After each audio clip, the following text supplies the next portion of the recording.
Welcome back to my channel, That Carnivore Life. I'm Emily and I'm excited today to go on the journey of discovery with you about cholesterol. I invite you to like this video, to subscribe to my channel, and also to select the bell notification so you're notified of my future uploads. I want to make it known that these are the thoughts and conclusions I have personally made from my own researching regarding cholesterol. Please don't take my word for it, do your own research. Some of the sources I have used I haven't referenced or included links to either in the vlog itself or in the description down below. I've chosen to exclude them because there is numerous articles and they're very easily discovered through Google searches. I would like to say thank you to the people who have supported me so far on this vlogging journey through giving me your tips and tricks regarding vlogging, filming, and associated activities. Your constructive feedback is incredibly appreciated, so please keep it coming. Let's get learning, but first, remember, every great doctor believes in educating their patients. Considering that we're all a patient of at least one doctor, let's make sure that we're educating ourselves. Let's be proactive. Use search engines and any other resources that you have available to yourself. Maybe you have a family member who's a doctor, but keep this in mind.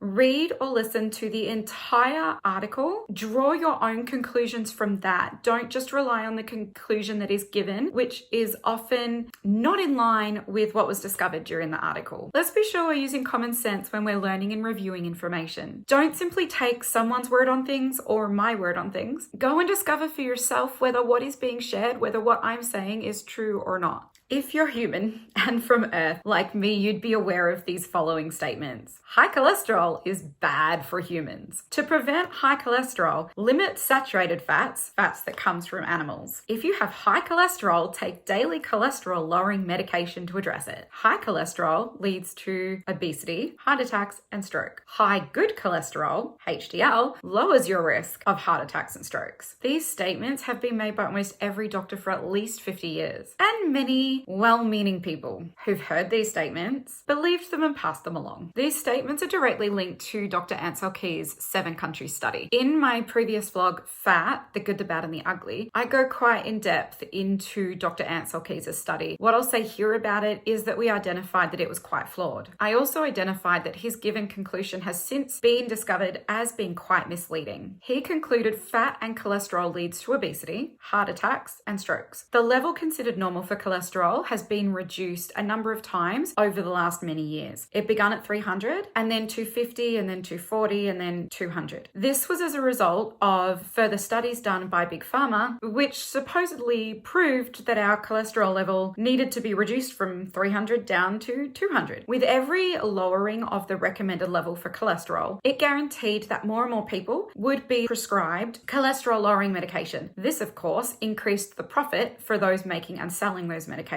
Big Pharma. Big Pharma refers to a global pharmaceutical organization. This fact is really concerning for me. I believe that when a study or a research is done, there shouldn't be a conflict of interest with those involved in the study. So if Big Pharma, who are benefiting from more people taking more of their medications, are funding the studies, to me that's a gross conflict of interest. If they are allowed to fund these studies, I believe the studies should be intensely monitored to ensure that conflict of interest doesn't occur, to ensure lines aren't being crossed, essentially. I'm going to take a quick sidestep for just a moment. Talking about this today involves talking about medications. I'm all for medications, please don't mishear me on this topic, especially when medications are necessary, but they often have some side effects and those side effects can be harmful for our health. If I can avoid taking medications that are harmful for my health, then I do avoid taking them. But I first make sure that I have all of the relevant information so that I can make the wisest decision for my health, whether or not to take or not take a medication recommended to me. It's really important for me to take care of my health, and part of taking care of my health is ensuring that my risk of heart disease remains as low as possible. This means that I want to know about cholesterol and its interaction with my heart, and I want to know the truth, hence this vlog and me doing this research. Here are some things I discovered. I discovered that cholesterol is essential for animal life to function. And yes, humans are animals. Almost every cell in our body produces it. It makes up almost a third of a cell membrane. Without cholesterol, these cells which occur in our brain and heart would not be able to function properly. This would result in negative health effects. Cholesterol is also used to make vitamin D and all of our sex hormones. Hello.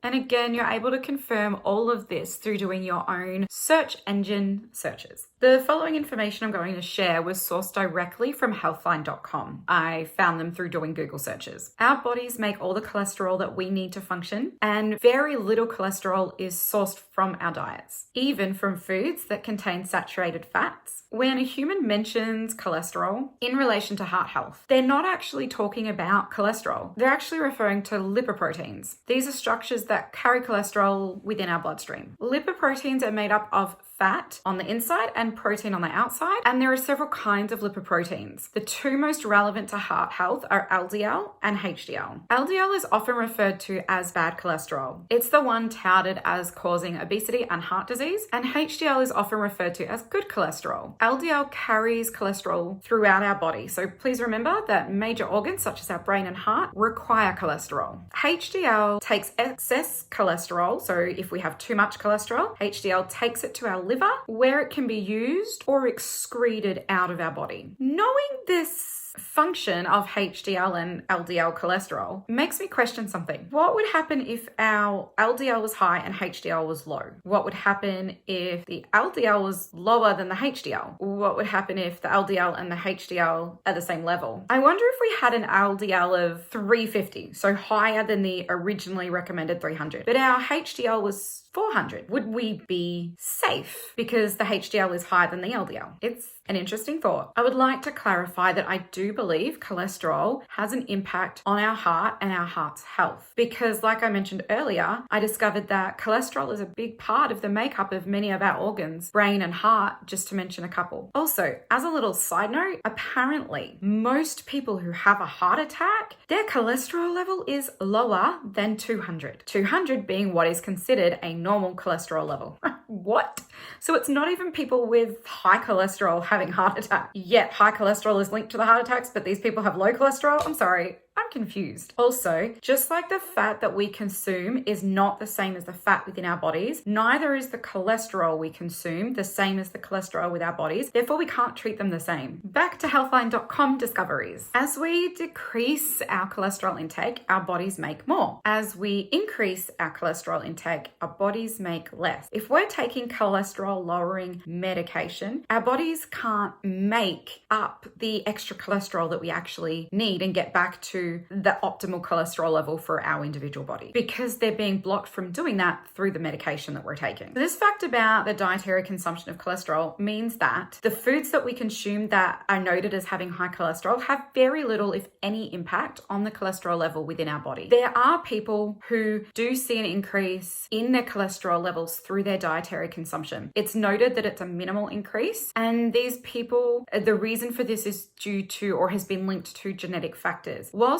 their LDL does increase slightly, it's been noted that it has not increased their risk of heart attack. It has also been noted that their HDL increases a little as well. And remember, the HDL is what takes the excess cholesterol in our body, the part that would be considered as us having high cholesterol, takes it to the liver, where the liver is able to use it around our body as needed or excrete it out. And there are many factors involved in heart disease: inflammation, oxidative stress, high blood pressure, and smoking. And all of this information was sourced from healthline.com. When people eat keto or a carnivore diet, they're doing so to improve their health and the longevity of their life. They believe that that way of eating is what's going to achieve that and achieve them the most optimal health that they can have in their lives. Dr. Ken Berry is an active practicing doctor, and he states that high cholesterol doesn't actually have a negative effect on our health, and that the consumption of cholesterol from foods doesn't increase or decrease the cholesterol within our bodies. Dr. Ken Berry also states that lowering our cholesterol levels, he believes, is what is actually causing the issues that we experience. I've linked one of Dr. Ken Berry's videos below regarding cholesterol, where you can review this information for yourself. He talks about triglycerides being the issue, or one of the issues, and that if you have high triglycerides, that you can lower those through lessening and removing removing the consumption of sugars and carbs from your diet, especially processed. Please refer to his videos to hear that in a more complete and concise information. Dr. Canberry also discusses the other risk factors involved with heart disease and heart attack and stroke. And through his own trial and research, he has actually greatly improved his health and the health of his patients. He also has a YouTube channel. Please review. He has fantastic information. It's been known for over 100 years by scientists that our bodies need both fat and cholesterol to create and repair healthy brain and nervous tissues. The result of Dr. Ansel Keys' flawed study was that fat and cholesterol became bad words, and specifically that cholesterol would increase the risk of heart attack. All the previously mentioned information regarding that came from that study. The information regarding butter, eggs, and meats, or especially some meats, has been greatly affected by misinformation in his study. Whether intentional or not by Dr. Keys, it's still misinformation, which has had rather large consequences for many years. There were people who questioned the conclusion of Dr. Keys' 7-country study, but these people were actually quickly silenced, and therefore any possible research done by them didn't occur. In 2015, the USDA Dietary Guidelines Committee released a statement, a very plain statement. Previously, the Dietary Guidelines for Americans recommended that cholesterol intake be limited to no more than 300 milligrams per day. The 2015 guidelines will not be brought forward because available evidence shows no appreciable relationship between consumption of dietary cholesterol and serum cholesterol, consistent with the conclusions. I'm sorry, what? Are you kidding me? How do more people not know about the release of this statement? That was 2015, and I only discovered it a couple of years ago. There's actually no concern with cholesterol overconsumption. Has your doctor or nutritionist or dietitian told you this yet? Also in 2015, a Japanese study published in the Annals of Nutrition and Metabolism reported that high cholesterol does not lead to heart disease. It actually protects from many illnesses, including cancer. It found a contrary relationship between all-cause mortality and cholesterol, or cholesterol levels, I should say. What does that mean? It means that the higher your cholesterol level, the less likely you are to die from a cause. Excuse me? This means that very low cholesterol levels are associated with an increase of dying. And we've been trying to lower our cholesterol for years. Dang it. Isn't that kind of embarrassing?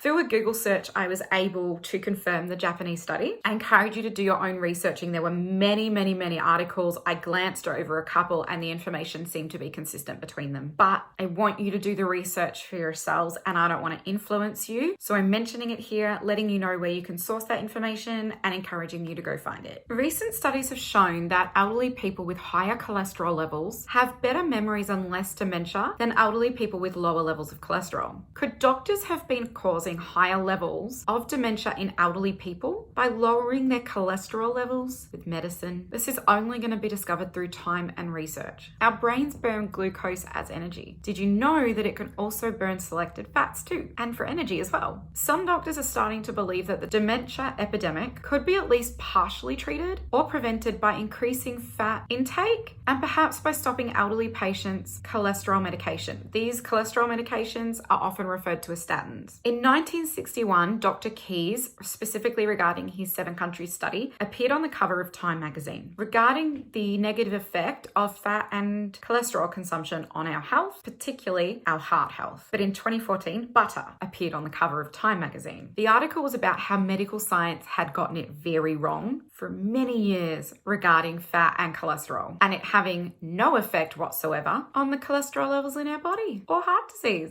It took 50 plus years for enough thoughtful researchers, doctors, and lay people to identify it. But what's interesting about this is that non-medical people had somehow become wise to the information before the media had even started mentioning it. Alternative medical thinkers and individual patients had outthought the medical elite. They somehow knew that the statin pills were more dangerous than the cholesterol levels they were trying to address. Isn't that really interesting? A word of caution: if you are on a statin pill and you're wanting to lower or stop taking that medication, it needs to be done very slowly and with medical professional oversight. Please discuss it with your doctor, get second, third opinions, and then once you've made a decision with your doctor, begin that process. As a side thought, it's been noted that coenzyme Q10 in 200 milligrams is good for heart health. But again, before messing with medication, talk to your doctor. Many doctors now believe that taking a statin is bad for our health. They actually would advise against it. This isn't often heard of due to the risk of lawsuits and removal of the ability to continue practicing. Firstly, this is concerning. One, that if these doctors are believing falsely, then they're at risk of negatively affecting their patients. And two, because if they are correct, then why are they being silenced? Especially when what they are recommending would be good for their patient's health. I encourage you as always to look into this for yourselves and discover what it's all about. An individual may need medication for cholesterol if an issue is actually present, but from what I've identified, statin medications are not the way to address it. Alternative medication and a consumption of actually beneficial foods appears to be the better way to address a cholesterol issue. In researching whether the information I have uncovered over the years is true or not, I discovered the articles I was reviewing that were touting the most common information about cholesterol and its relation to our heart health rarely included the source of the information or referred to studies proving or disproving what they were saying. When they did reference studies or include links, they were often to websites that were saying exactly the same thing and referring back and forth to each other. I couldn't find the actual source of the information that they were claiming on any of these articles. The only sources I found thus far were Dr. Ansel Keys's 7-country study, which as we've identified is flawed, and the Japanese study I mentioned earlier. The other thing that I can say is that in 2014 or 2015, I attended a campus tour at Monash University in Australia. Over all of their notice boards were plastered flyers which talked about eggs and the cholesterol levels in eggs not having an effect, good or bad, on our bodies, cholesterol levels, that it was a myth, and to go ahead and eat as many eggs as we want. So that seems to be supporting the information I've been finding that saturated fats are not negatively affecting cholesterol, and the 2015 statement release that go ahead and eat cholesterol to your heart's desire. What does all this information mean for me personally? I still don't know if high LDL cholesterol is bad for me or not, and I still don't know what level is correctly normal, but I do know from these studies that my cholesterol levels are basically unaffected by foods that I eat that contain cholesterol. Therefore, I'm going to continue to eat carnivore. I'm going to continue to eat saturated fats that come from animals. These also include other fantastic health benefits, and they taste just good. I'm not going to use this though as a green light to eat all the candy, ice cream, and bread that my heart and feelings desire, because these also come with a great amount of negative health effects.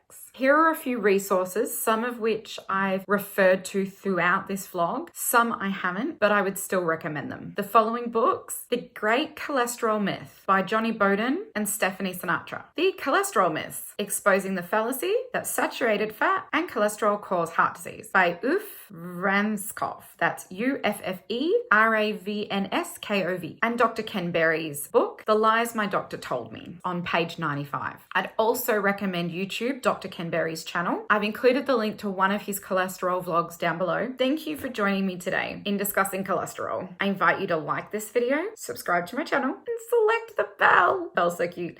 To be notified of my future uploads. That's all from me at That Carnivore Life. See you next time.